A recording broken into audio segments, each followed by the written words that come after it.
సాయంకాలం మన వాక్య పరిచర్య కొరకై యెహోవా పండుగలు అనే అంశంలో మనము 6వ పండుగకు వస్తూ ఉన్నాం. ఈ 6వ పండుగ లేఖనాలలో మనం ఆయా భాగాలు చదువుదాం. అన్నిటికంటే ముందుగా 32వ అధ్యాయము నిర్గమకాండం 32వ వచనం చదువుకుందాం. నిర్గమకాండం 32వ అధ్యాయము 32వ వచనం. ఈ వచనం అందరం కలిసి చదువుకుందాం.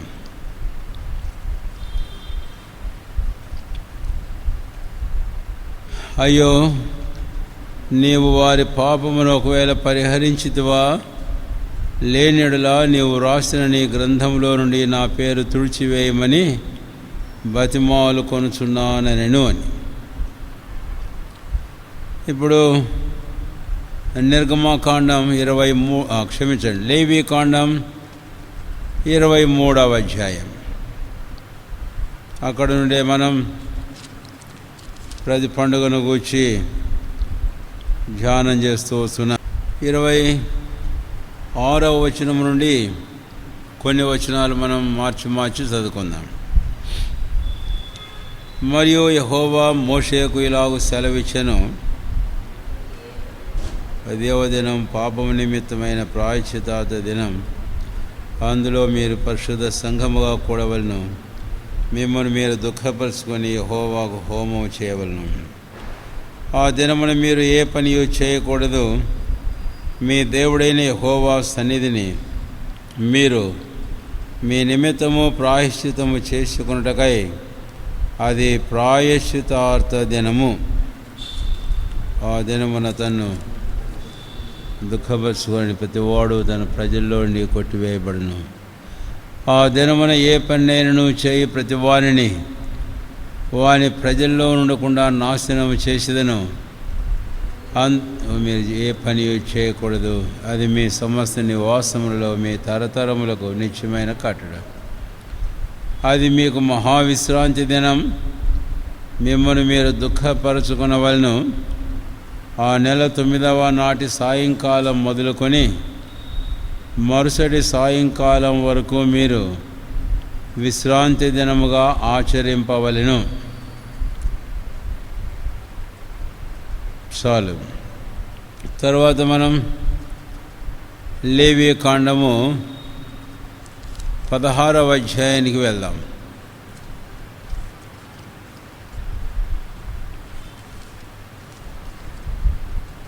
16వ అధ్యాయము ఇక్కడ 29వ వచనం నుంచి 34వ వచనం వరకు మార్చి చదువుదాం. అధ్యాయం అంతా కూడా ఈ పండుగ సందర్భంగా చదవడం, ధ్యానం చేసుకోవడము అవసరమే. అని 29 నుంచి మార్చి చదువుదాం. ఇది మీకు నిత్యమైన కట్టడ. స్వదేశులు కానీ మీ మధ్య నుండి పరదేశులు కానీ మీరందరూ 7వ నెల 10వ నాడు ఏ పని ఎన్నో చేయక మిమ్మల్ని మీరు దుఃఖపరచుకొనవలెను.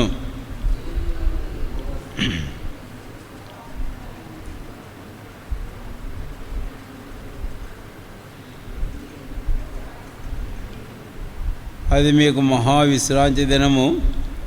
మిమ్మల్ని మీరు దుఃఖపరచుకొనవలెను. ఇది నిత్యమైన కట్టడ.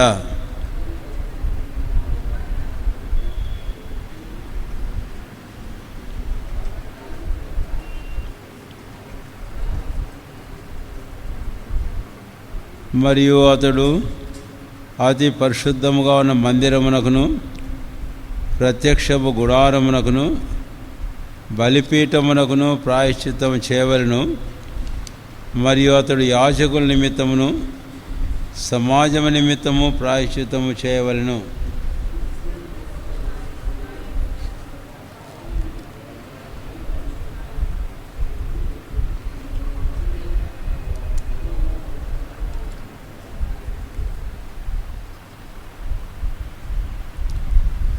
మరొక భాగం లేవి కాండము 25వ అధ్యాయం తీసుకుందాం. 25వ అధ్యాయము 8 నుంచి 10 వచనాలు. మార్చి చదువుకుందాం. మరియు 7 విశ్రాంతి సంవత్సరములను అనగా 7 ఏండ్లు గల సంవత్సరములను లెక్కింపవలెను. ఆ 7 విశ్రాంతి సంవత్సరముల కాలము 49 సంవత్సరములను. దేవనాడు మీ స్వదేశమంతటా శృంగనాదం చేయవలను. ప్రాయశ్చిత్తార్థ దినమున మీ దేశమంతటా శృంగనాదం చేయవలను. మీరు ఆ సంవత్సరమును అనగా 50వ సంవత్సరమును పరిశుద్ధపరిచి మీ దేశవాసులకు అందరికీ విడుదల కలిగినది చాటింపవలను. అది మీకు సునాదముగా ఉండును. అప్పుడు మీలో ప్రతివాడు తన స్వాస్థ్యమును తిరిగి పొందవలను. ప్రతివాడు తన కుటుంబమునకు తిరిగి రావలను. చాలు, అక్కడ ఆపుదాం. ప్రార్థన చేసుకుందాం. ప్రియమైన మా తండ్రి, మా రక్షకుడైన యేసు ప్రభు వారి శ్రేష్టమైన నామమును బట్టి మీకు వందనం చెల్లిస్తున్నాం. ఈ దివ్యమైన గ్రంథాన్ని మీరు మాకు అనుగ్రహించారు. 66 పుస్తకములతో పరిశుద్ధాత్మ ద్వారా ప్రేరేపింపబడిన వారై దైవజనులు పలికిన మాటలు రాశారు. మీరు మాట్లాడారు. మీ సేవకులైన ప్రవక్తలతో, మీ దాసులతో మీ ఆత్మ ద్వారా వారిని పురికొల్పారు. వారు లిఖించారు. ఈ సంగతులన్నిటికీ స్తోత్రాలు. ఇవన్నీ పేతురు అపొస్తలులు చెప్పినట్లు 2వ పేతురు 1వ అధ్యాయము 19 నుంచి చివరి వరకు ఈ ప్రవచన వాక్యములన్నీ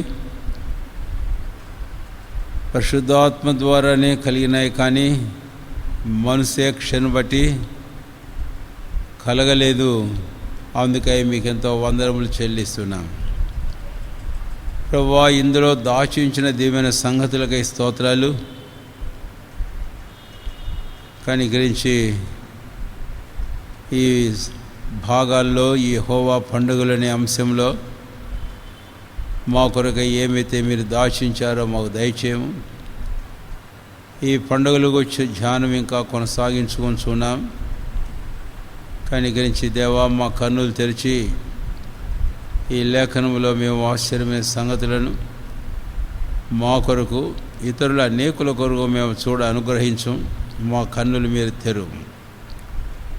మీరు మాకు బోధిస్తేనే కానీ మేము ఏమి కూడా అర్థం చేసుకోలేం. ఇస్తేనే కానీ ఏమీ పొందలేం. కనుక అడుగుతున్నాము నైనా, మా కన్నులు తెరుము, మాకు బోధించుము. ఏవైతే మీవైనవి మా కొరకు ఉంచారో మాకు దయచేయము. మీ దయలాస్తాలకు మనం సమర్పించుకుంటున్నాం. మా జీవితాల్లో ప్రభువైన క్రీస్తును, దివ్య వాక్యాన్ని మేము ఇంకా రుచించి అనుభవించి ఆనందించాలని ఆశపడుతున్నాం. మీరే మాకు సహాయం చేయమని వేడుకొంచున్నాం. శత్రువు తన తంత్రములు పన్నాగముల చేత ఎన్నోసార్లు మా భాగం పొందకుండా వాడు ఆపే ప్రయత్నాలన్నీ సంపూర్ణంగా మీ నామను బట్టి లయపరుస్తుంది తండ్రి. మీకేమో సమర్పించుకుంటూ వందనము చెల్లిస్తూ యేసువారి శ్రేష్టమైన నామమును స్తుతించి ప్రార్థించి వేడుకొనుచున్నాము తండ్రి. ఆమేన్. ఈ పండుగల గురించి మనం ధ్యానం చేసుకోవడానికి ప్రభు సహాయపడుతూ వస్తున్నారు. ఇవి యెహోవా పండుగలు, ది ఫీస్ట్స్ ఆఫ్ ది లార్డ్. రెండవదిగా యోహాను సువార్త 7వ అధ్యాయంలో మనం చూచాం, యూదుల పండుగ. ఇవి యూదుల పండుగలు, ది ఫీస్ట్స్ ఆఫ్ జ్యూస్. మూడవదిగా, ఎవరైతే ఈ రోజున ప్రభువుకు చెందినవారుగా ఉన్నారో ఈ పండుగలన్నీ వారివి అని. ఒకప్పుడు అన్యులుగా ఉన్నవారు వీటిని వారు వారివిగా ఏమాత్రం అనుభవించడానికి వీలు లేని పరిస్థితి. ఎందుకు అనంటే ఎఫెసీ 2:12 ఇశ్రాయేలుతో సహపౌరులు కారు, వాగ్దాన నిబంధన లేని పరిజనులు, పరదేశులు, లోకంలో దేవుడు లేనివారు, క్రీస్తువు దూరస్తులు.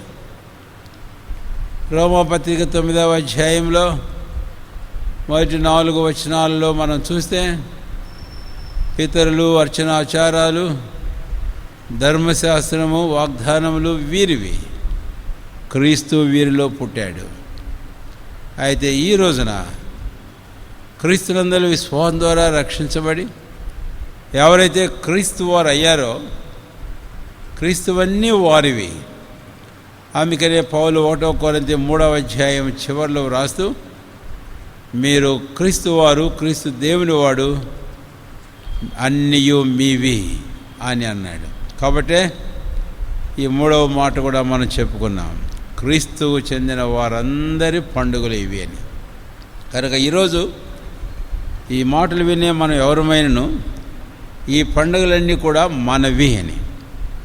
కాబట్టి యెహోవా పండుగలు మొదటిది, యూదుల పండుగలు రెండవది, ఈరోజు క్రీస్తుకు చెందిన వారంగా మన పండుగలు ఇవి అని.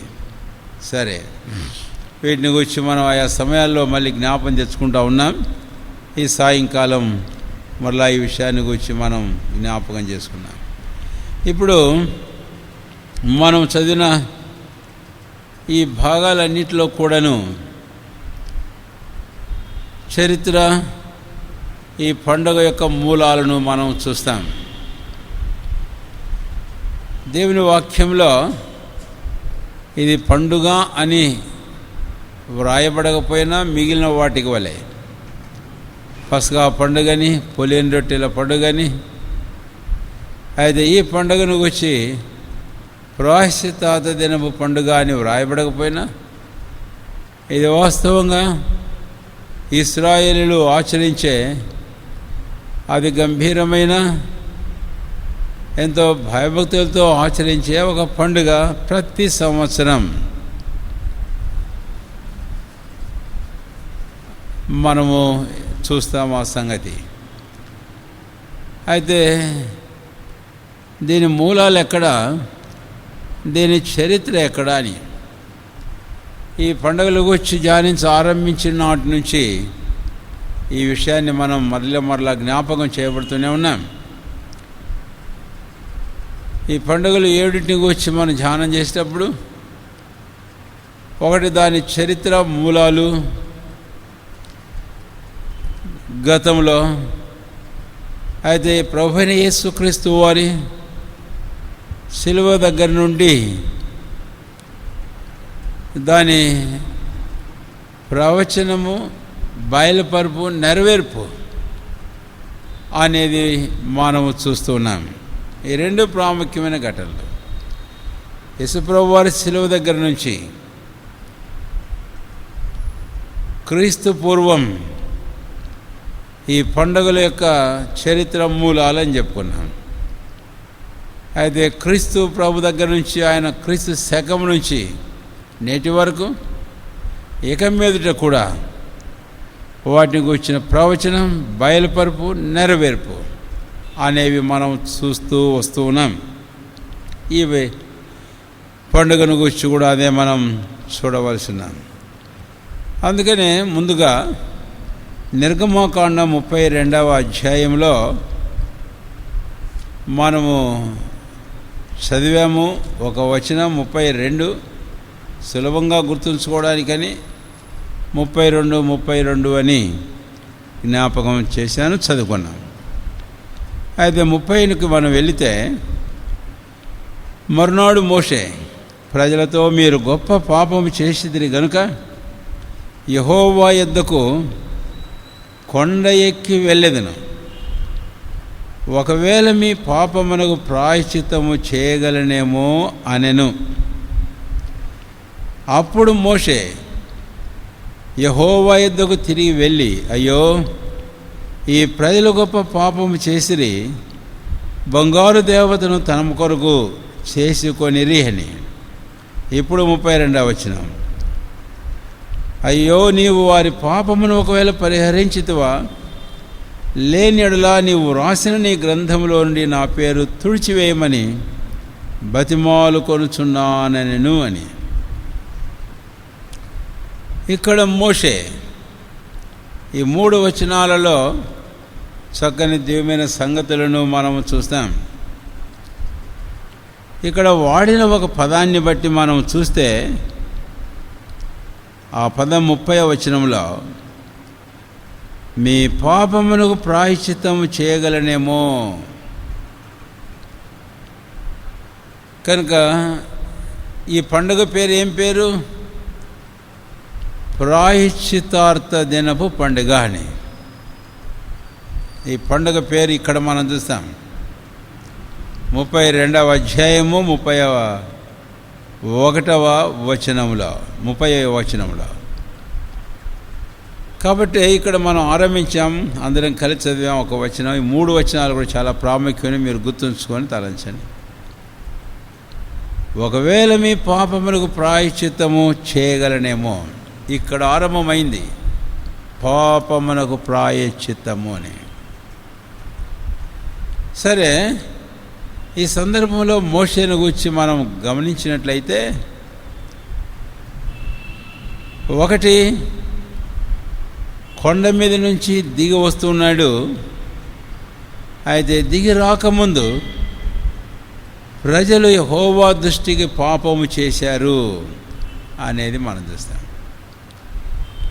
సరే, ఈ మాటలు ముందు చెప్పుకోక మునుపు ఈ మోషేను గురించి ఒక మాట చెబుతాను. మన గ్రంథంలో వ్రాయబడింది, చదివాము, ఎన్నోసార్లు విని ఉన్నాం.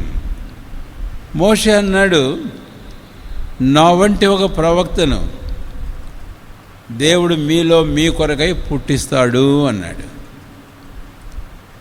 ద్వితీయోపదేశకాండం 18వ అధ్యాయంలో చూస్తాం. ఇంకా కొన్ని సందర్భాల్లో పేతురు అపొస్తలులు కూడా అపొస్తలుల కార్యం 3వ అధ్యాయంలో చెప్పాడు. కాబట్టి మోషే మన ప్రభు అయిన యేసుక్రీస్తు వారికి ముంగుర్తు.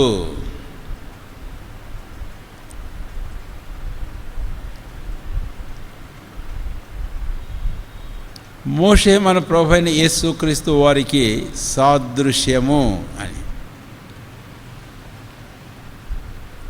మోషే కంటే గొప్ప ప్రవక్త ప్రభు అయిన యేసుక్రీస్తు వారు. సరే, ఇప్పుడు మోషే ఈ సందర్భంలో కొన్ని మాటలు మనం చూద్దాం. 30వ వచనం. మరునాడు మోషే ప్రజలతో, మీరు గొప్ప పాపము చేసితిరి. అంటే మోషే కొండ దిగి వస్తున్నాడు. ఇక 40 రాత్రింపగళ్ళు ప్రభు అయిన దేవుని యొద్ద దైవ సాన్నిధ్యములో, దేవుని మహిమలో, ఆ పరిశుద్ధ పర్వతం మీద ప్రభు ప్రత్యక్షపరుచుకున్న ఆ అనుభవంలో గడిపినటువంటి మోషే. అయితే హఠాత్తుగా ప్రభు అయిన దేవుడు తనతో ఒక మాట చెప్పాడు. 7వ వచనం 32వ అధ్యాయం. కాగా యెహోవా మోషేతో ఇట్లను, నీవు దిగి వెళ్ళు అని దేవుడు మోషేతో మాట్లాడాడు. కాబట్టి ఏం జరిగింది? మోషేకు తెలియలే. ఎందుకు దేవుడు ఇంత నిర్దాక్షిణ్యంగా దిగి వెళ్ళిపో అని నాతో అంటున్నాడు? ఈ దివ్య మహిమలో నుంచి, ఈ పరిశుద్ధ ప్రదేశం నుంచి, ఈ దైవ సాన్నిధ్యంలోంచి, ఈ దివ్యమైన ప్రత్యక్షతలో నుంచి దిగి వెళ్ళిపో అంటున్నాడు దేవుడు నాతోటి. తనకు అర్థం కాలే ఎందుకో. అయితే మనకు 1 నుంచి 6వ వచనాల వరకు మనకు తేటగానే ఉంది. 7వ వచనంలో దేవుడు మోషేకు చెప్పాడు. ఎందుకు అని అంటే, ఐగుప్తు నుండి నీవు రప్పించిన నీ ప్రజలు చెడిపోయారు. కాబట్టి ప్రజలు పాపము చేశారు అనే విషయం చెప్పారు. ఇప్పుడు ఈ సందర్భం మొదటి తలంపుగా మన ప్రభువైన యేసుక్రీస్తు వారికి మోషేను గురించి చెప్పుకున్నాం. అయితే తండ్రి అయిన దేవుడు తన కుమారుడైన ప్రభువైన యేసుక్రీస్తు వారిని దిగి వెళ్ళమని చెప్పాడు. మనకు తెలుసు ఆది నుంచి కుమారుడు తండ్రితో కూడా ఉన్నాడు. ఎన్నో వాక్యాలు బైబిల్లో మనం చూస్తాం. ఆదికాండం 1వ అధ్యాయము 26 నుంచి మనం చూస్తే మనం మన స్వరూపమందు నరుని చేద్దాం. మనము బహువచనం కాబట్టి నరుని సృష్టి ప్రభువైన యేసుక్రీస్తు వారికి ప్రమేయం. పరిశుద్ధాత్మను గురించి ధ్యానంలో కూడా ఆ సంగతి మనం తలంచాం. త్రిత్వం యొక్క ప్రమేయం మనం చూస్తాం. ఎందుకు ఈ మాట చెప్పాను? సరే, నేను ఇంకొక మాట జ్ఞాపం చేశాను. యేసుప్రభు వారు ప్రకటన గ్రంథం 1వ అధ్యాయం 18వ వచనంలో నేను మొదటివాడును కడపటివాడును జీవించువాడును ఏమన్నాడు? నేను మొదటివాడును. ఆదికాండం 1వ అధ్యాయం 1వ వచనానికి వెళితే ఇన్ ది బిగినింగ్ గాడ్, ఆది యందు దేవుడు అని. కాబట్టి ప్రభువైన యేసుక్రీస్తు వారు ఉన్నాడు, ఆది నుంచి ఉన్నాడు. పౌలు చక్కగానే వ్రాశాడు, పరిశుద్ధాత్మ ప్రేరితుడై హెబ్రీ 7వ అధ్యాయం 1, 2, 3 వచనాల్లో ఆయన జీవమునకు ఆది అయినను ఆయన జీవమునకు అంతమైన లేదు అన్నాడు. కాబట్టి అల్ఫా ఒమేగా ప్రభువైన యేసుక్రీస్తు వారు. ఇప్పుడు తండ్రి అయిన దేవుడు ఒక సమయం వచ్చినప్పుడు ఏమన్నాడు అంటే, నీవు దిగి వెళ్ళు. ఎందుకయ్యా? ప్రజలు పాపం చేశారు కనుక దేవుడు ఆదామే కాదు నాటి నుంచి ఇక సమాప్తి వరకు ఉండబో ప్రజలందరూ చేసిన పాపములను చూచిన ఆ దేవుడు తన సొంత కుమారుని క్రీస్తు యేసును లోకాన్ని పంపాడు. గలతీ 4వ అధ్యాయం 4వ వచనం, కాలము పరిపూర్ణమైనప్పుడు దేవుడు తన కుమారుని లోకములో పంపాడు, ఆయన స్త్రీ యందు పుట్టాడు అని తర్వాత మనం చూస్తాం పౌలు అపోస్తలుడు ఏం రాశాడు అని. కాబట్టి 32వ అధ్యాయము మనము గమనించినప్పుడు 7వ వచనంలో ప్రజలు పాపం చేశారు, దేవుడు మోషేను పంప అవసరం ఏర్పడింది. ప్రపంచం భూలోకం మానవాళి తమ మార్గంలో చెరిపివేసుకున్నారు. ప్రభు అయిన దేవుడు తన కుమారుని క్రీస్తును పరలోకం మోషేను పంప అవసరమైంది అని. సరే, ఇప్పుడు తర్వాత వెళ్దాం. 32వ అధ్యాయము 30వ వచనం, మరునాడు మోషే ప్రజలతో, మీరు గొప్ప పాపము చేసినది గనుక యెహోవా యొద్దకు కొండ ఎక్కి వెళ్ళెదను. ఒకవేళ మీ పాపములకు ప్రాయశ్చిత్తము చేయగలనేమో అనెను అని. వాడు ఇప్పుడు మోషే ప్రజలతో అంటున్నాడు, నేను కొండ ఎక్కి వెళ్ళేదను. దేని కొరకు? మీ పాపముల నిమిత్తమై నేను ప్రాయశ్చిత్తము చేయగలనేమో అని. ఇక్కడ రెండవ విషయాన్ని మనం చూస్తాం. The second aspect of Moses representing Christ. క్రీస్తుకు సూచనగా సాదృశ్యంగా మోషేను. అలా క్రీస్తులో రెండవ విషయాన్ని మనం చూస్తాం. ఏంటి అంటే, నేను కొండ ఎక్కి వెళ్ళెదను అన్నటువంటి మాట నిజమే. ఇప్పుడు మన ప్రభువైన యేసుక్రీస్తు వారు ఆయన ఎక్కడికి వెళ్ళాడు అనే విషయాన్ని మనం వాక్య ఆధారంలో స్పష్టంగా ఎరుగుదాం.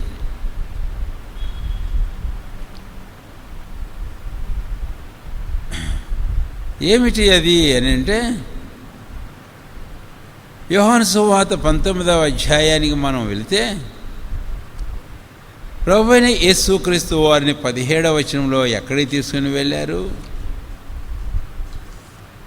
19వ అధ్యాయము యోహాను సువార్త 17వ వచనం. వారు యేసును తీసుకొని పోయిరి. ఆయన తన శిలువ మోసుకొని కపాల స్థలం చోటికి వెళ్ళెను. హెబ్రీ భాషలో దానికి గోల్గోతా అని పేరు.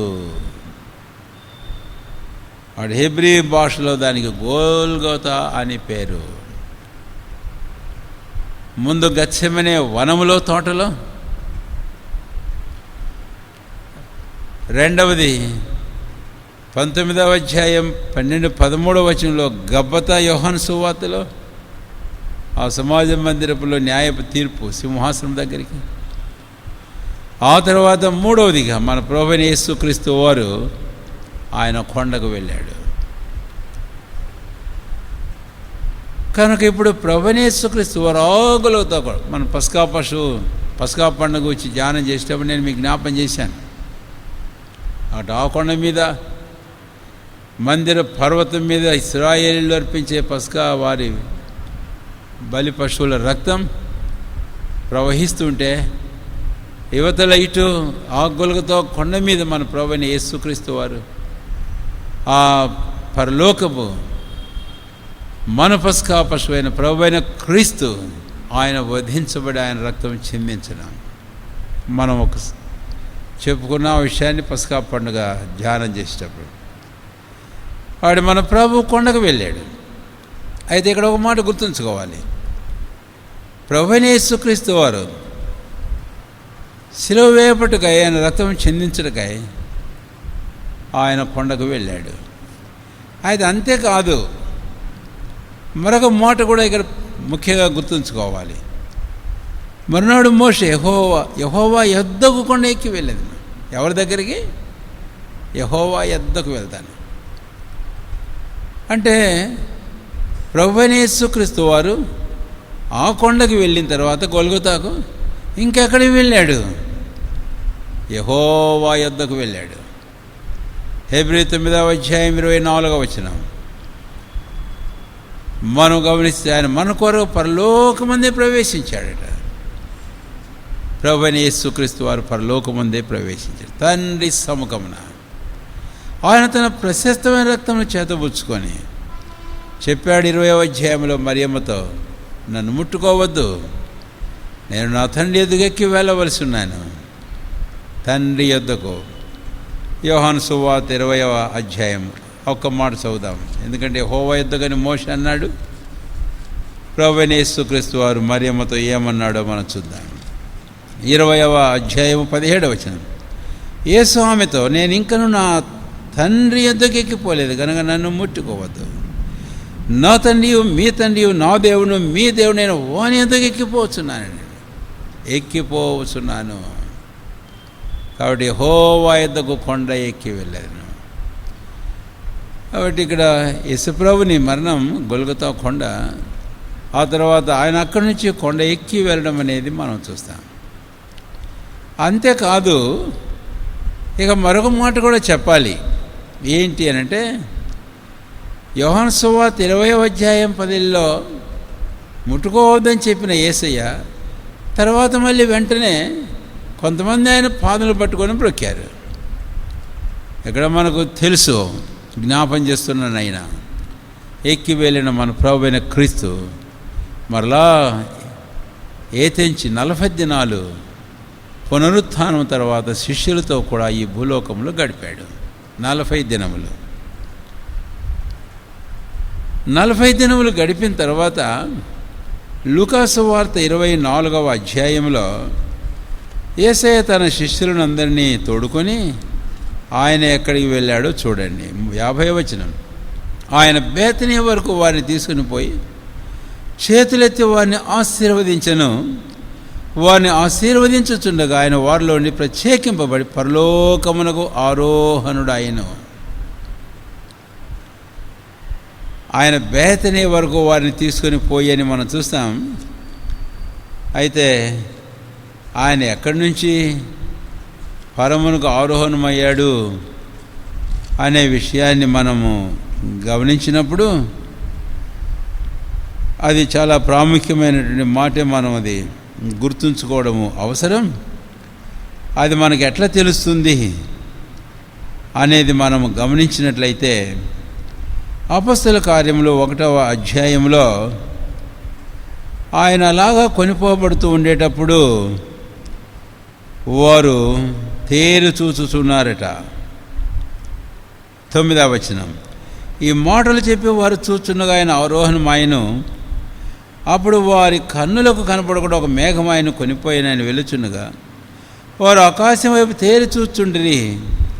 ఇదిగో తెల్లని వస్త్రం ధరించుకుని 2 మనుషులు వారి నిలిచి, గల్లే మనుషులారా, మీరు ఎందుకు నిలిచి ఆకాశం వైపు చూస్తున్నారు? మీ యొద్ద నుండి పరలోకమును చేర్చుకొనబడి యేసే ఏ రీతిగా పరలోకమును వెళ్ళుట మీరు చూచిదరో ఆ రీతిగా ఆయన తిరిగి వచ్చునని వారితో చెప్పారు. 12వ వచనం, అప్పుడు వారు ఒలీవల వనమనబడిన కొండ నుండి యెరూషలేమునకు తిరిగి వెళ్ళారు.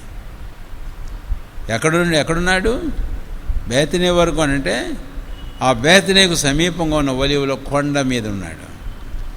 ఆ కొండ మీద వరకు వారిని తీసుకొని పోయి యేసయ్య చేతులెత్తి వారిని ఆశీర్వదించుతుండగా ఆ కొండ మీద నుంచి పరమునకు ఆరోహణమైనాడు. మనం ఈ పండుగను గురించి ధ్యానంలో ఆ భాగానికి వస్తాం. తర్వాత మళ్ళీ ఆ ఒలీవల కొండ మీద ఒక బండ మీద నుంచి ఆయన పరమునకు ఆరోహణమైనాడు. తర్వాత శిష్యులు ఆ కొండ మీద నుంచి దిగి వారు యెరూషలేమునకు వెళ్ళిపోయారు అని 3 సంగతులు నేను మీకు చెప్పా. అంటే ఈ భాగంలో కొండ దిగి రావడం అనేది కాకుండా కొండ ఎక్కడం అనేది. 19వ అధ్యాయం 17వ వచనంలో గొల్గొతా కొండ ఎక్కాడు. ఆ తర్వాత 20వ అధ్యాయం 17వ వచనంలో తండ్రి ఎదుగు ఎక్కి వెళ్ళాడు. తిరిగి అవరోహణమైన ప్రభువైన క్రీస్తు ఇక్కడ లూకాసు సువార్త 24వ అధ్యాయం చివరి వచనాల్లో, అపొస్తలుల 1వ అధ్యాయంలో ఆయన ఒలీవల కొండ మీద మరలా ఆరోహణమయ్యాడు. ఇంకా రాలేదు మళ్ళీ. ఇప్పుడు పేతురు అపొస్తలులు 3వ అధ్యాయం అపొస్తలుల కార్యంలో ఆ మాట అంటాడు. 21వ వచనం, అన్నిటికీ కుదురుబాటు కాలములు వచ్చునని దేవుడు ఆది నుండి తన పరిశుద్ధ ప్రవక్తల నోట పలికించెను. అంతవరకు యేసు పరలోక నివాసి అయ్యుండుట అవశ్యము అని. ఇది 32వ అధ్యాయం 3 వచనాలలో 2వ భాగం. ఒకటి దిగి వెళ్ళు అనేది ఒకటి, రెండవది యెహోవా యొద్దకు కొండ ఎక్కి యెహోవా యొద్దకు వెళ్ళెదను అనేది 2వ విషయం మనం చెప్పుకున్నాం. అయితే 3వ విషయం ఇంకా చాలా ప్రాముఖ్యమైనది. 32వ అధ్యాయము నిర్గమాకాండం, 32వ అధ్యాయము నిర్గమాకాండం మనకు ఇక్కడంత తేటగా ఆ భాగం కనపడదు. కానీ అయితే నేను మరొక సందర్భంలో ఆ మాటను నేను మీకు జ్ఞాపకం చేస్తాను. 32వ అధ్యాయము 33వ అధ్యాయం. మరియు యెహోవా మోషేతో ఇట్లనెను, 1వ వచనం 33:1, నీవు ఐగుప్తు నుండి తోడుకొని వచ్చిన ప్రజలను బయలుదేరి వెళ్ళండి పాలు తేనెలు ప్రవహించు దేశమునకు అని. ఇప్పుడు మరలా మనం గమనిస్తే కొండ ఎక్కి వెళ్ళినటువంటి ఆ మోషేతో ప్రభువైన దేవుడు చెబుతున్న మాట ఇక్కడ మనం చూస్తాం. 34వ వచనంలో కూడా మనం చూస్తాం. కాబట్టి నీవు వెళ్ళి నేను నీతో చెప్పిన చోటికి ప్రజలు నడిపించు. కాబట్టి నీవు వెళ్ళి, చూచారా, దేవుడు మరలా మోషేతో నీవు వెళ్ళిపో అని అంటున్నాడు. కాబట్టి ఇది 3వ aspect in relation to Moses and Christ. మోషే క్రీస్తుకు ముంగుర్తుగా ఈ సందర్భంలో 3వ విషయాన్ని మనం చెప్పుకుంటున్నాం. ఆ రోజున మీ నిమిత్తం నేను ప్రాయశ్చిత్తం చేయుదునేమో అని నేను కొండెక్కి యెహోవా యొద్దకు వెళ్తానని చెప్పి మోషే వెళ్ళాడు. ఇంతవరకు మనం క్రీస్తుని కూర్చోమో క్రీస్తు ప్రభువారు వెళ్ళాడు. అయితే వెళ్ళిన మోషేతో ప్రభువైన దేవుడు మరలా అన్నాడు, నేను నీతో చెప్పిన ప్రకారం ఆ స్వాస్థ్యమైన దేశమునకు వారిని నువ్వు తీసుకొని వెళ్ళు. 34. కాబట్టి నువ్వు వెళ్ళు, నీతో చెప్పించోడికి వారిని నడిపించు అని అన్నాడు. ఎక్కడ చెప్పాడు? ఎక్కడ నడిపించమన్నాడు? 33వ అధ్యాయం 1వ వచనం మనం చూసాం. పాలు తేనెలు ప్రవహించు ఆ దేశం నువ్వు నడిపించు అంటే స్వాస్థ్యమైన ఆ దేశానికి తన ప్రజలు నడిపించమని మోషేను పంపాడు. ఇక్కడ మనం అర్థం చేసుకున్నట్లయితే పేతురు చెప్పిన మాట 3వ అధ్యాయం 21వ వచనం చివరిగా 2వ భాగం ముగించడం చదివాం. అంతవరకు యేసు పరలోక నివాసి ఏంటో అవశ్యం. ఇప్పుడు అక్కడున్నాడు. అన్నిటికీ కుదురుబాటు కాలాలు వచ్చే వరకు అక్కడున్నాడు. కుదురుబాటు కాలాలు వస్తాయి.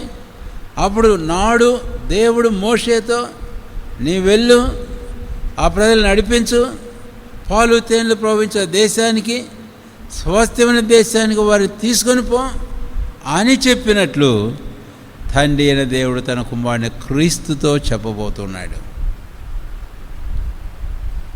ఇది ఎంతో ఆశ్చర్యంగా లేదు? అవును. తండ్రి తన కుమారుని క్రీస్తుతో చెప్తాడు, నువ్వు వెళ్ళు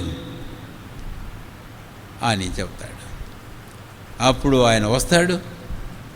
అంతేకాదు, ఆయన వచ్చినప్పుడు స్వాస్థ్యమైన తన ప్రజలను, ఆయన వాగ్దానం చేసిన స్వాస్థ్యమైన దేశానికి ఆయన వారిని తీసుకొని వెళ్తాడు. ఇప్పుడు నేను ఈ 3 సంగతులు చెప్పా. 32వ అధ్యాయం 30, 31, 32 వచనాలలో మనము లేవి కాండంలో చదివిన భాగానికి వద్దాం. ఈ సంగతులు మనం మనసులో హృదయంలో ఉంచుకొని. లేవి కాండం 23వ అధ్యాయం ముందు మనం చదివాం.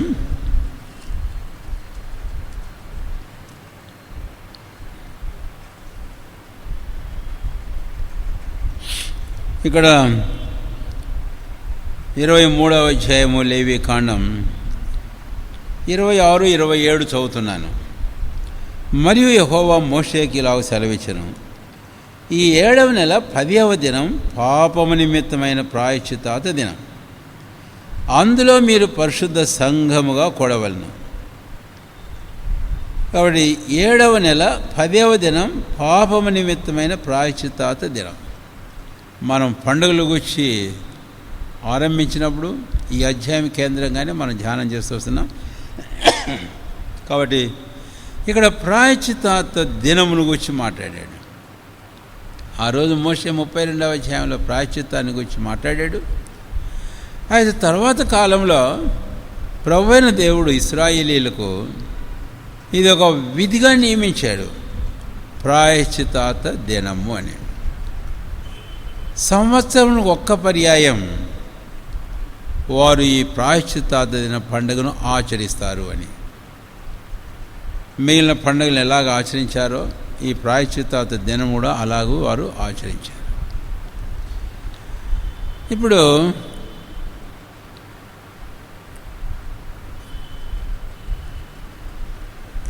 మోషేతో ప్రభువైన దేవుడు ఇశ్రాయేలుకి కట్టడి నియమించాడు అని మనం చెప్పుకున్నాం. అయితే నిర్గమకాండం 32వ అధ్యాయం 30, 31, 32 వచనాలు దాని కొనసాగింపులో మనం లేవి కాండానికి మనం వస్తే 16వ అధ్యాయానికి మనం రావాల్సి ఉన్నాం. లేవి కాండం 16వ అధ్యాయం. ఈ అధ్యాయం అంతా కూడా మనం ఇందాక చదివిన 23వ అధ్యాయము 26, 27 వచ్చిన లేవి కాండంలోని ఆ ప్రాయశ్చిత్తాత దినం అనే విషయమే అధ్యాయం అంతా మనం చూస్తాం. అధ్యాయం అంతా అయితే మీరు చదవండి, ధ్యానం చేసిన తర్వాత. ఇప్పుడు నేను 29 నుంచి చదువుతున్నాను. ఇది మీకు నిత్యమైన కట్టడ. విన్నారా మాట? ఇది మీకు నిత్యమైన కట్టడ. స్వదేశులు కానీ మీ మధ్య ఉండే పరదేశులు కానీ మీరందరూ 7వ నెల 10వ నాడు ఏ పనిని చేయక మిమ్మల్ని మీరు అదే సేమ్ తారీఖు డేట్ 23వ అధ్యాయంలో ఏ డేట్ అవుతుందో ఆ డేట్ 7వ నెల 10వ నాడు అని అన్నాడు. కనుక 16వ అధ్యాయం లేవీకాండం అంతా కూడా ఈ ప్రాయశ్చిత్తాత దినమును గూర్చినటువంటి అధ్యాయమే. ఆ విషయాన్ని మనము ఖచ్చితంగా గుర్తుంచుకోవాలి అని. అయితే ఇప్పుడు దయచేసి గమనించండి జాగ్రత్తగా. 1వ వచనం, 2వ వచనం, 3వ వచనం, లేవీకాండం 16వ అధ్యాయము 1, 2, 3 వచనాలు. అహరోను 2 కుమారులు యెహోవా సన్నిధికి సమీపించి చనిపోయిన తర్వాత యెహోవా మోషేతో మాట్లాడి ఇట్లనెను, జాగ్రత్తగా వినండి. నేను కరుణాపీఠం మీద మేఘములో కనపడదును గనుక నీ సహోదరుడైన అహరోను చావకు ఇండినట్లు అతడు మందసము మీది కరుణాపీఠం ఎదుటనున్న అడ్డతెర లోపలికి ఎల్లప్పుడూ రాకూడదని అతనితో చెప్పుము. విన్నారా ఈ 2 వచనాలలో దివ్యమైన సంగతి? 3వ వచనంలో చదువుతున్నాను. అతడు పాప పరిహారార్థ బలిగా ఒక కోడెదూడను, దహన బలిగా ఒక పొట్టేలును తీసుకొని వీటితో పరిశుద్ధ స్థలంలోనికి రావలెను. చాలు 3 వచనాల్లో చాలా దివ్యమైన సంగతులు బాగా చూస్తాను. 32వ అధ్యాయం 30, 31, 32 వచనాలు అనుబంధంగా 16వ అధ్యాయం 1, 2, 3 వచనాలు పోల్చి కూడా మనం తలంచడం అవసరమే. ఇప్పుడు 1వ వచనం, అహరోను 2 కుమారులు యెహోవా సన్నిధికి సమీపించి చచ్చారు. ఏమైనారు? చనిపోయారు. వారి పాపమును బట్టి దైవ కోపం వారి మీద రగులు కొనగా చనిపోయినారు. అహరోను కుటుంబంలో, ఇశ్రాయేలు సమాజంలో ఎంతో కష్టము, దుఃఖము, బాధ ఇక్కడ మనం చూస్తాం. 32వ అధ్యాయంలో ఉండేది మనకు అర్థమవుతుంది. 7వ వచనంలో ఏమని? ప్రజలు పాపం చేశారు, దిగి వెళ్ళు. కాబట్టి ఇక్కడ అదే పాపాన్ని మనం చూస్తాం 32వ అధ్యాయం 1వ వచనంలో. ఆ తర్వాత 2వ మాట, 2వ వచనం, నేను కరుణాపీఠం మీద మేఘములో కనపడదును గనుక నీ సహోదరుని అహరోను చావకు ఉన్నట్లు అతడు మందస్సు మీది కరుణాపీఠం మీద అడ్డతెర లోపలికి ఎప్పుడూ రాకూడదని అతనితో చెప్పు. అంటే పాపమును బట్టి ప్రభు అయిన దేవుని సముఖానికి మార్గము మూయబడింది. Now the way into the presence of the God or the Holy of Holies is now restricted. అది అడ్డగించబడుతుంది. ఇంకా రావద్దు. చెప్పు మోషే, నీ అన్నయ్యన అహరోను చెప్పు. అహరోను ప్రధాన యాజకుడు, తన కుమారులు యాజకులు.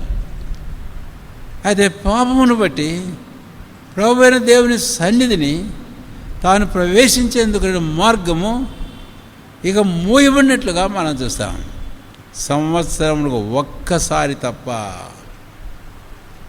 అది మోయబడినట్లు మనం చూస్తాం.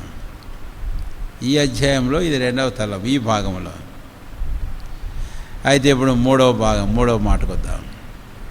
3వ వచనం, అతడు పాప పరిహారార్థ బలిగా ఒక దూడను, దహన బలిగా ఒక పొట్టేలును తీసుకొని వీటితో పరిశుద్ధ స్థలంలోనికి రావాలను. విన్నారా? వీటితో పరిశుద్ధ. ఆ సంవత్సరానికి ఒక్కసారి కూడా ఎలాగూ ఆ యాజకుడు, ప్రధాన యాజకుడు అహరోను పరిశుద్ధ స్థలములోనికి, దైవ సన్నిధిలోనికి ఎలాగ రాగలడు అని అంటే పాప పరిహారార్థ బలిగా కోడెదూడను తీసుకుని రావాలి. కాబట్టి ఈ ప్రధాన యాజకుడైన అహరోను ఆ ప్రకారము సంవత్సరంలో ఒక్క పర్యాయము ఆ పాప ప్రాయశ్చిత్తార్థపు బలి దినాన వారు అర్పించిన ప్రాయశ్చిత్తార్థ బలి పశువుల రక్తమును తీసుకొని అతి పరిశుద్ధ స్థలంలో దేవుని సన్నిధిని ప్రధాన యాజకుడు ప్రవేశించేవాడు.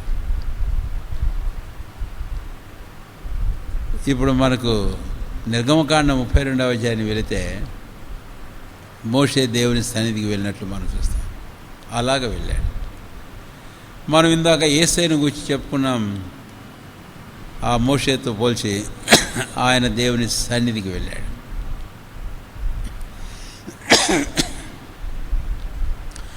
ఇలాగ ప్రధాన యాజకుడు ఆ ప్రాయశ్చిత్త దినపు నాడు అర్పించిన ప్రాయశ్చిత్తాతవు బలి రక్తాన్ని తీసుకొని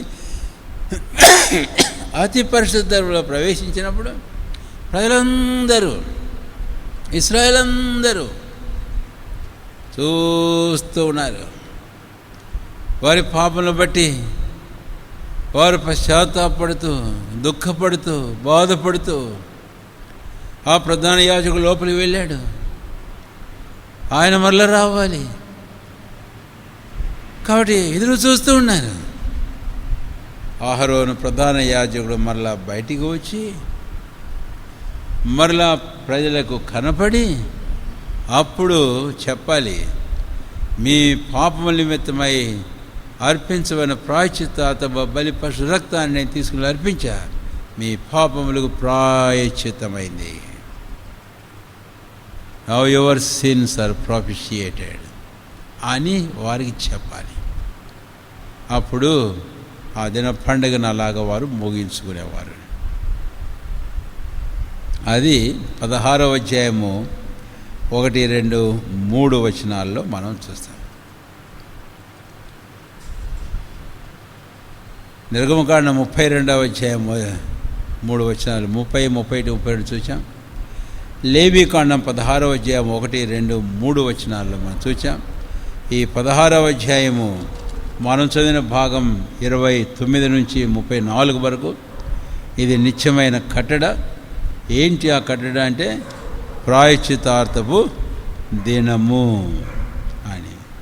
కాబట్టి క్రిందకు మనం వస్తే ఆ పదం పదే పదే వాడాడు. ప్రాయశ్చిత్తం, ప్రాయశ్చిత్తం, ప్రాయశ్చిత్తం అన్నటువంటి మాట మనము చూస్తాము అని. సరే, ఇప్పుడు మనము ఇంకా చరిత్ర దాని మూలాల్లో ఉన్నాం. నిర్గమకాండంలో చరిత్ర మూలాలు చూసాం. ఈ ప్రాయశ్చిత్త దినపు పండుగను గురించి లేవీకాండం 16వ అధ్యాయంలో 1, 2, 3 వచనాల్లో దాని చరిత్ర మూలాలను మనం చూసాం. అలాగనే 23వ అధ్యాయంలో ప్రభువైన దేవుడు ఇలాగున మీరు ప్రతి సంవత్సరం కూడా దాన్ని ఆచరించాలని వారికి ఒక నిత్యమైన కట్టడగా దాన్ని ఏర్పాటు చేశాడు అనేది మనం చూసాం. కాబట్టి ఇశ్రాయేల్ క్యాలెండర్లో వారి 7 పండుగల్లో యెహోవా పండుగలు 7లో 6వది ప్రాయశ్చిత్త దినం పండుగ. ఇశ్రాయేల్ పండుగలో ప్రాయశ్చిత్త దినం పండుగ అది 6వది. అది 23వ అధ్యాయంలో మనము చూసాము. ఈ రోజున ఇశ్రాయేలీలు మరి ఈ పండుగను ఆచరించేటప్పుడు ప్రతి సంవత్సరం కూడా ఈ పండుగను ఆచరిస్తారు. ఈ పండుగను ఆచరించేటప్పుడు వాళ్ళు ఎలాగా ఆచరిస్తారు అనే విషయాన్ని మనం తెలుసుకోవడం కొంతైనా అవసరమే. మనకు వ్రాయబడినటువంటి మాటల్లో మనము చూస్తాం. ముఖ్యంగా 23వ అధ్యాయంలో 25వ అధ్యాయానికి వెళ్దాం. లేవీకాండం 25వ అధ్యాయం రండి దయచేసి 8వ వచనం నుంచి మనం చదువుదాం. 8, 9 వచనాలు చదువుదాం.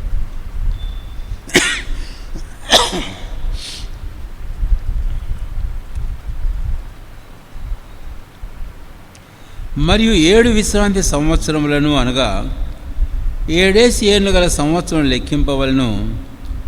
ఆ 7 విశ్రాంతి సంవత్సరముల కాలము 49 సంవత్సరములను 7వ నెల 10వ నాడు. ఆ టైం మళ్ళీ గుర్తుపెట్టుకోండి. కాబట్టి నిర్గమకాండంలో, లేవి కాండంలో 16వ అధ్యాయంలో, 23వ అధ్యాయంలో, 25వ అధ్యాయంలో ఒకటే టైం. 7వ నెల 10వ నాడు మీ స్వదేశమంతటా శృంగనాదం చేయవలను. ప్రాయశ్చితార్థ దినమున మీ దేశమంతటా శృంగనాదం చేయవలను. ప్రాయశ్చితార్థ దినమున, వినండి ఆ మాట. మీరు ఆ 7వ నెల 10వ నాడు చేసి అంతవరకు మనం చదివాం కదా. 10వ వచనంలో చదువుతున్నా. మీరు ఆ సంవత్సరమునగా 50వ సంవత్సరమును పరిశుద్ధపరిచి మీ దేశవాసులకు అందరికీ విడుదల కలిగినదని చాటింపవలను. అది మీకు సునాదముగా ఉండును. అప్పుడు మీలో ప్రతివాడు తన స్వాస్థ్యమును తిరిగి పొందవలను. ప్రతివాడు తన కుటుంబమునకు తిరిగి రావలెను. ఆ సంవత్సరమునగా 50వ సంవత్సరం మీకు సునాద కాలము. ఇంతకుముందు కూడా 7వ దినం, 7 వారములు, తర్వాత 7 విశ్రాంతి సంవత్సరాలు. ఇవన్నీ మనం చెప్పుకున్నాం. ఇక్కడ 7 విశ్రాంతి సంవత్సరాలు. ఇప్పుడు ఈ కాలంలో ఇది సంవత్సరానికి ఒక్క పర్యాయము. ఈ పండుగను వారు ఆచరించేటప్పుడు ఇక్కడ 7 ఏళ్ళ సంవత్సరాలు, 49 సంవత్సరాలు, ఆ తర్వాత మరు సంవత్సరం అనగా 7 ఏళ్ళ సంవత్సరం. ఆ 7 విశ్రాంతి సంవత్సరాల కాలము 49 సంవత్సరాలగును. 7 ఏళ్ళు 49. ఆ తర్వాత 7వ నెల 10వ నాడు విశ్రాంతి, అంటే అనగా 50 సంవత్సరము అన్నాడు. ఇది మహావిశ్రాంతి దినం. అసలు ఇదేంటి అనే విషయానికి మనం వస్తే,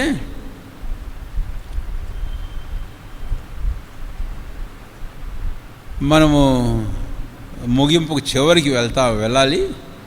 అయితే మనం ఇంకా చివరికి పోలేదు కాబట్టి ఈ తలంపును మనం ఇక్కడ ఆపి ఈ భాగంలో నుంచి మనము కొన్ని పదాలు తీసుకుందాం. ఏంటి ఆ పదాలు అనే విషయానికి మనం గమనించినట్లయితే, లేవి కాండం 23వ అధ్యాయం 27వ వచనం. మీరు పరిశుద్ధ సంఘం కూడవలు, అక్కడ కూడా మనం చూసాం 25వ అధ్యాయంలో. ఇక్కడ మరికొన్ని పదాలు మనం గమనిస్తే, మిమ్మల్ని మీరు దుఃఖపరచుకోవాలి, తర్వాత ఏ పని చేయకూడదు.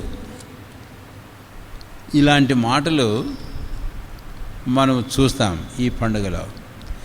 అందుకని నేను 5 మాటలు మీకు జ్ఞాపం చేయాలని కోరుతున్నాను.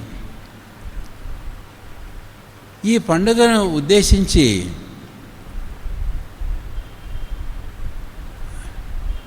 మనము గమనించినట్లయితే దీనికి మరొక పేరు కూడా ఉంది. ఆ పేరు క్రొత్త నిబంధనలో మనం చూస్తాం, కానీ ఆ దినానికి అనేది మనం చెప్పలేం. కానీ అయితే పౌలు అపొస్తలుడు ఒక హెబ్రీయుడుగా, ఇశ్రాయేలు బెన్యామీను గోత్రికుడుగా తనకు ఆ విషయం బాగా తెలుసు.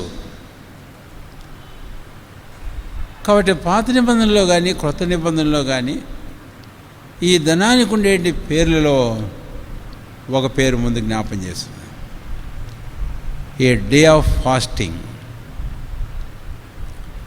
2 అపొస్తలుల కార్యం 27వ అధ్యాయం 9వ వచనం. పౌలు వాడాడు ఆ మాట. అపొస్తలుల కార్యములు 27వ అధ్యాయం 9వ వచనం. చాలా కాలమైన తర్వాత ఉపవాస దినము కూడా అప్పటికి గతించినందున ప్రయాణం చేయట అపాయకరమైండెను.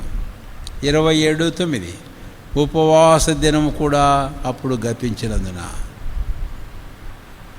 కాబట్టి పౌలు అపొస్తలుడు ఉపవాస దినాన్ని గురించి మాట్లాడాడు.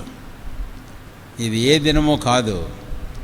మనం లేవికాండం 16, 23, 25 మనం గన చదివితే, కాబట్టి ఆ ప్రాయశ్చిత్తార్థ దినానికి ఉన్నటువంటి మరొక పేరు ఏంటంటే డే ఆఫ్ ఫాస్టింగ్.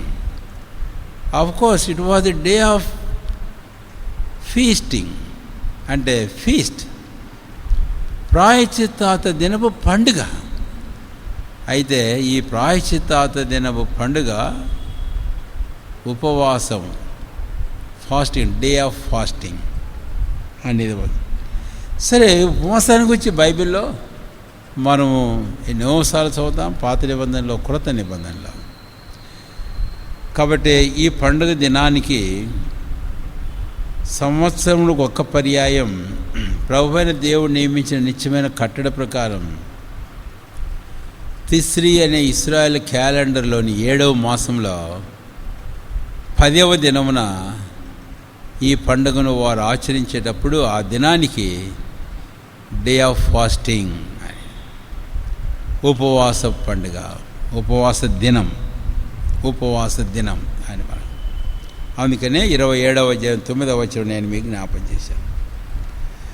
అంతేకాదు, మరొక మాట గమనించినట్లయితే 23వ అధ్యాయము 27వ వచనం రండి దయచేసి. లేవికాండం 23:27.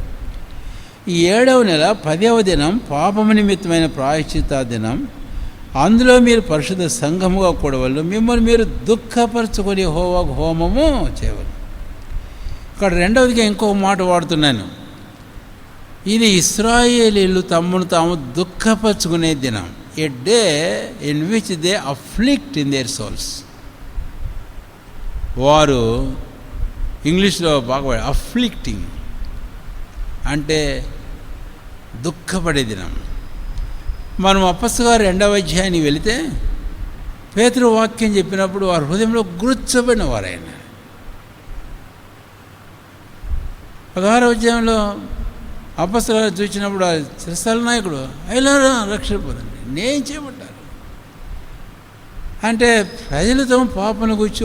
అందుకే దైవజనుడు పౌలు అపొస్తలుడు కొరింథీయులు రాస్తూ 2వ పత్రికలో 2వ కొరింథీ 7వ అధ్యాయం 10వ వచనంలో అక్కడ దైవ చిత్తానుసారమైన దుఃఖమును గురించి మాట్లాడాడు.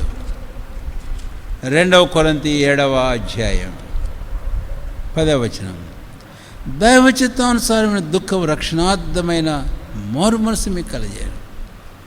కాబట్టి it is the day of afflicting their souls, అంటే వారు పశ్చాత్తాపడి దుఃఖపడే దినం, ది డే ఆఫ్ రిపెంటెన్స్. రెండవది ఈ మాట గుర్తు.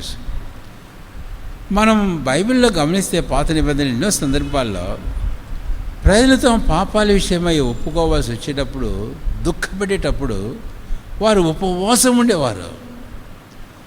ఒక్క సందర్భం జ్ఞాపం చేస్తే, యోనా గ్రంథంలో మనకు తెలుసు, నీనివే రాజు నుంచి సామాన్య వరకు మనుషులే కాకుండా పశువులు అన్నిటికీ కూడా ఉపవాసం పెట్టేశారు.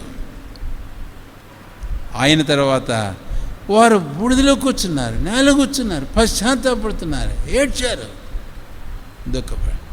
ఇశ్రాయేలు కూడా మనం చూస్తాం ఎజ్రా నెహెమ్యాల కాలంలో ఎట్లా ఏడ్చారో. కాబట్టి రెండవది పశ్చాత్తాపము, దుఃఖము అనేది వారి జీవితాల్లో మనం చూస్తాం. అంతేకాదు, మూడవదిగా మనకు ఈ తెలుగు బైబిల్లో ఆ పదం లేకపోయినా 23వ అధ్యాయము లేవికాండం 27వ వచనంలో వారు తమ పాపముల విషయమై ఒప్పుకోవాలి. They have to make confession of their since with their mouth. వారు తమ నోటితో తమ పాపముల గురించి ఒప్పుకోవాలి. వాటి పశ్చాత్తాపం వరకు సరిపోదు, అయితే నోటితో తమ పాపములు ఒప్పుకోవడం అనేది. పాత నిబంధనలో చూస్తాం, క్రొత్త నిబంధనలో కూడా చూస్తాం. ఒక వ్యక్తి ఎప్పుడైతే తన పాపలను గురించి పశ్చాత్తాపడతాడో, దుఃఖపడతాడో, దైవచిత్తానుసారంగా నోటితో తన పాపను ఒప్పుకోక ఊరుకుండలేడు. రోమాపత్రిక 10వ అధ్యాయము 9-10 వచనంలో అక్కడ మాటలు మనం చూస్తాం. హృదయంలో విశ్వసించాలి, నోటితో ఏం చేయాలి? ఒప్పుకోవాలి యేసే ప్రభువని. సామెతల గ్రంథం 28వ అధ్యాయం 13వ వచనంలో మనం చూస్తాం, అతిక్రమను దాచిపెట్టువాడు వద్దుడు వాటిని ఒప్పుకొని వచ్చేవాడు. 1 యోహాను 1వ అధ్యాయం 9వ వచనంలో చూస్తాం, మన పాపను మనం ఒప్పుకొన్నాడు, ఆయన నమ్మతైన వాడు నీతిమంతుడు గారు మన పాపను క్షమించి సమస్తమైన దుర్నీతి నుండి మనల్ని పవిత్రులుగా చేయాలి. కాబట్టి మూడవదిగా ఆ దినానికి నేను మరొక మాట చెబుతున్నాను. It is the day of confession of their since. Israel ఈరోజు కూడానండి, ఈరోజు కూడా వారు సంవత్సరానికి ఒకసారి పండుగను ఆచరించేటప్పుడు మొదటిదిగా ఉపవాసం, రెండవదిగా పశ్చాత్తాపం, మూడవదిగా తమ పాపను గురించి ఒప్పుకోవడం అనేది మనం చూస్తాం. తర్వాత 4వ మాటకు మనం వస్తే 23వ అధ్యాయము 27వ వచనంలోనే 27వ వచనంలో 27వ వచనం, పాపము నిమిత్తమైన ప్రాయశ్చిత్తార్థ దినం. కాబట్టి ఇది 4వది ఏ దినం? ఇది పాపము నిమిత్తమైన ప్రాయశ్చిత్తాలు. అంటే ప్రాయశ్చిత్తము అంటే ఏంటి? పాపములను పరిహరించడం. నేను ఇందాక చెప్పే ఆహారం లోపల వెళ్ళి బయటకు వచ్చేంత వరకు ప్రజలు కనిపెట్టుకోండి వాళ్ళు. కాబట్టి ప్రధాన ఆహారం వచ్చిన తర్వాత ప్రకటించాలి. కాబట్టి 4వదిగా అది ఇశ్రాయేలు ఈరోజు జ్ఞాపం చేసుకుంటారు. కనుకనే ప్రాయశ్చిత్తార్థ దినము పండుగ, ఆ దినం వారి పాప పరిహారార్థములకు వచ్చిన దినం, day of their cleansing of their since, cleansing of their sins, వారి పాపలన్నీ కడగబడి ఇట్లా చేసేవారు. కడగబడేటివి కానీ అయితే ఒక మాట మళ్ళీ చెప్పాలి, తర్వాత చెప్తాను. ఈ పండుగ కూడా మరొక పేరు కూడా ఒకటి ఉంది, తర్వాత ఇప్పుడే చెప్తాను. ఏంటి ఆ పండుగ అంటే డే ఆఫ్ అటోన్మెంట్ అనేది ఇంగ్లీష్లో అంటే ప్రాయశ్చిత్తార్థ దినం. ఆ అటోన్మెంట్ అనే పదం ఇంకొక భాషలో వాడిన పదాన్ని వెళితే డే ఆఫ్ కవరింగ్, అంటే వారి పాపములను కప్పివేసే దినం. సరే, ఈ తలంపు మీరు మనసులో ఉంచుకొని తర్వాత ధ్యానం చేయండి. హెబ్రీ పత్రిక 9వ అధ్యాయాన్ని వెళితే సంవత్సరంలో ఒక్క పర్యాయంలో వారు ఇలాగా చేయటం ద్వారా తమ పాపను వారికి మళ్ళా జ్ఞాపకం వచ్చుతున్నాయి. అవును, ఆ రోజున వారు అర్పించే అర్పణలు బలులు కూడా ప్రాయశ్చిత్తార్థ దినాన అవి వారి మనస్సాక్షిని ఆరాధకునికి సంపూర్ణమైన సిద్ధి కలుగ చేయలేదు. అందుకనే సంవత్సరం వారు దాన్ని ఆచరిస్తూ ఉన్నారు. కాబట్టే ఈ పండుగ దినానికి, ఈ ప్రాయశ్చిత్తార్థ దినానికి డే ఆఫ్ కవరింగ్, వారి పాపలన్నీ కప్పేసి. సరే, ఇప్పుడు నేను ఆ మాట వాడాను. కాబట్టి ఆ సంవత్సరం అంతా వారు ఏమైతే చేశారో వాటన్ని ఒప్పుకుంటారు. ఒప్పుకున్న తర్వాత 4వదిగా they will have this assurance of their cleansing and forgivingness of their sins. వారి పాపముల విషయమైన క్షమాపణ, కడుదలకు వచ్చినటువంటి ఆ నిశ్చయత వారు కలిగి ఉంటారు. అది 4వదిగా మనం చూస్తాం. లేవీకాండం 16వ అధ్యాయము 20వ వచనానికి మనం వెళితే, ప్రాయశ్చిత్తము చేసి చాలించిన తర్వాత ఆ సజీవమైన మేకను దగ్గరకు తీసుకుని రావాలి. ప్రాయశ్చిత్తము చేసి అనే దానికి ఇక్కడ కింగ్ జేమ్స్ వర్షన్ ఇంగ్లీష్ బైబిల్లో వాడిన పదం ఏంటంటే మేక్ రికన్సిలేషన్. అంటే రికన్సిలియేషన్, మేకింగ్ రికన్సిలియేషన్ అంటే సమాధానపరచడము అనే పదం వాడాడు ఇక్కడ. అందుకనే ప్రాయశ్చిత్తార్థ దినం ఏ దినం అంటే డే ఆఫ్ ద రికన్సిలియేషన్. యేసయ్య ఆ సంగతినే మనసులో ఉంచుకొని కాబోలు లూకాసు వార్త 19వ అధ్యాయంలో ఆ మాట వాడాడు. లూకాసు వార్త 19వ అధ్యాయం యెరూషలేముతోటే మాట్లాడాడు. 42వ వచనం 41 నుంచి కూడా, ఆయన పట్టణము సమీపించినప్పుడు దాన్ని చూసి దాని విషయం ఏడ్చి, నీవును ఈ నీ దినమందైనను సమాధాన సంబంధమైన సంగతులను తెలుసుకునేలా నీకెంతో మేలు. నీవును ఈ నీ దినం, ఏ దినం అది? వారి సమాధాన సంబంధమైన దినం అది. The day of the reconciliation, reconciling with God. దేవునితో వారు సమాధాన పడే దినం. కనుకనే నేను 5 మాటలు చెప్పాను. నేను ఇక్కడే ముగించేస్తాను ఈ రోజుకు. మరొక పాఠం ఉంటుంది దీంట్లో, మనం చూడాలి. ఇప్పుడు ఇంకా మనం చరిత్ర మూలాల్లోనే ఉన్నాం.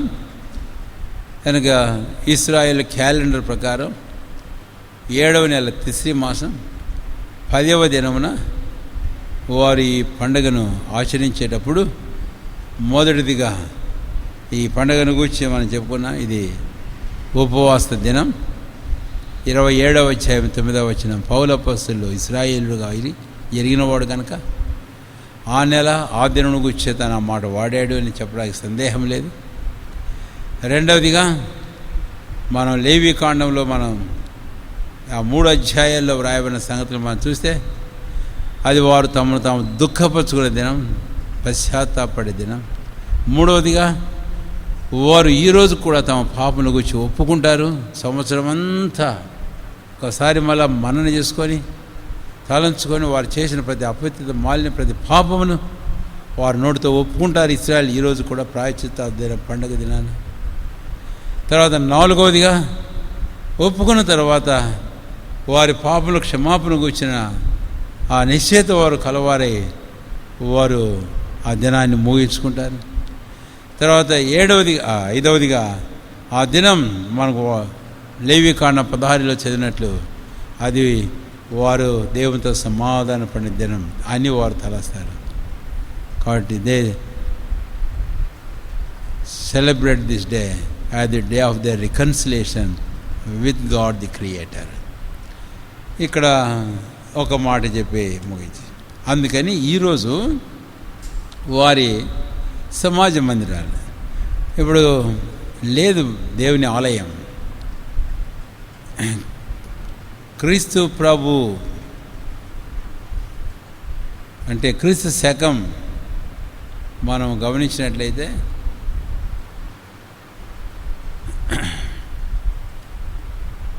70వ సంవత్సరం ఆలయం పూర్తిగా పడగొట్టబడింది. అంతకుముందు 40 సంవత్సరాలు కూడా ఇలాంటి కార్యక్రమాలు వారికి ఏమి ఉండేటివి కావు. ఇప్పుడు ఇశ్రాయేలీలకు అలాంటి మందిరాలు ఏమి లేవు. అంటే యాజక ధర్మం పరిచర్య లేదు. కాబట్టి వారు ఇప్పుడు ఏం చేస్తారు అంటే సమాజ మందిరాలు ఉన్నాయి, సినగోగ్స్.